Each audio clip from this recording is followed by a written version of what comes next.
छोटू sound बहरी के YouTube channel में अपने सबक स्वागत है। अही चैनल के लाल बटन दबा कर सब्सक्राइब करूं और रानी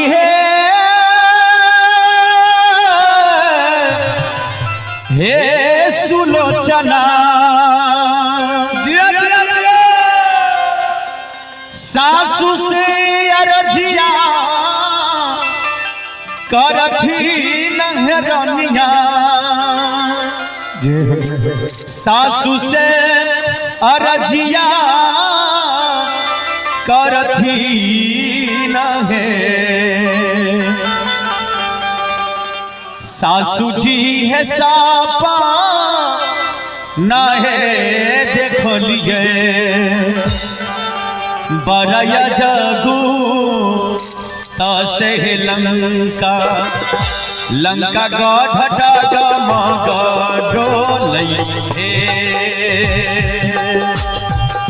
सासू है साफा नाहे देखलिए बरया जगू तसे लंका लंका गढ़ डोलई है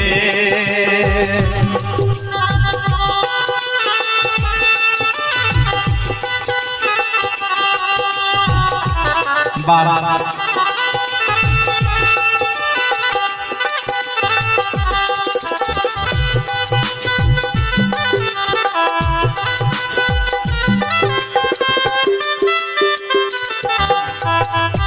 बात संतोष भैया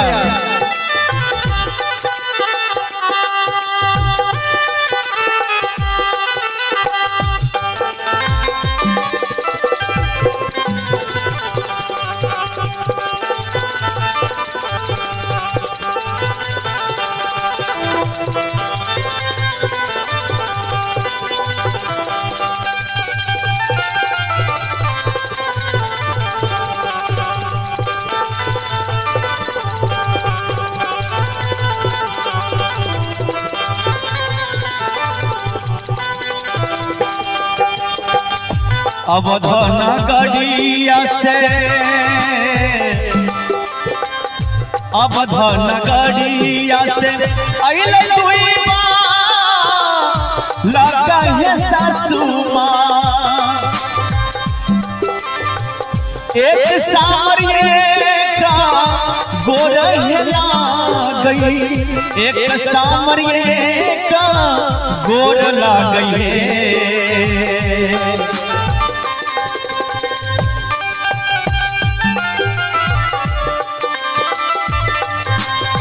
हे दीनानाथ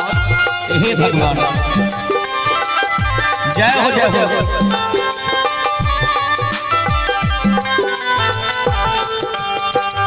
अवधन गड़िया से अइले दुई माँ लगा है सासू एक सामरिये का गोर ला गई सासू है गारा जैसे बीरहनुमा न से लंका लंका गढ़ डोलई है सासू है गारा जैसे बीरहनुमा न से लंका लंका गढ़ डोलई है। सुंदर सर पुरस्कार भाईजी को से 51 रुपए का पुरस्कार है। बहुत बहुत धन्यवाद।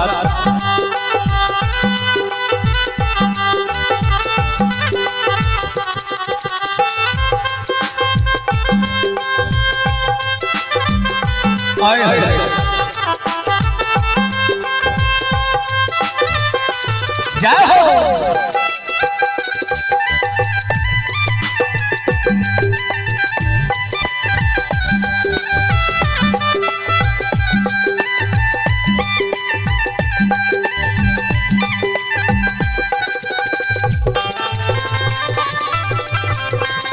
बोले मिथिला धाम की जय हो।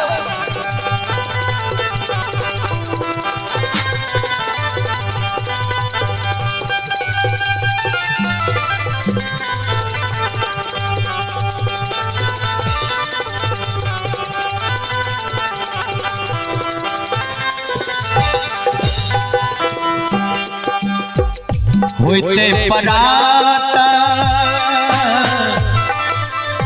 युद्ध होते भारी है सासू स्वामी हमर मारन जैते बनमुआ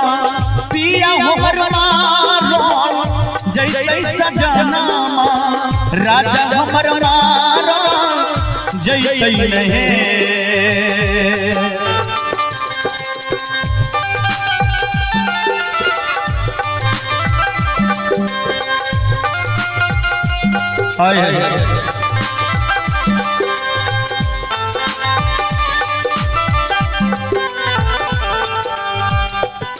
हे सासू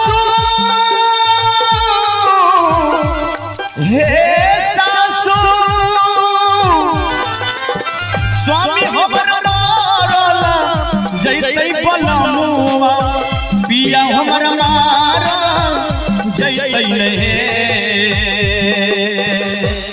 सासू जी है किया लागी भगवे लंकारा जभी भीषण राज करवे करतई है सासू है किया लागी भगवे लंकारा जभी भीषण राज करवे करतई है सासू है किया लागी भगवे लंकारा जभी भीषण राज करवे करतई है सासू है किया लागी भगवे लंकारा जभी भीषण राज करवे करतई है।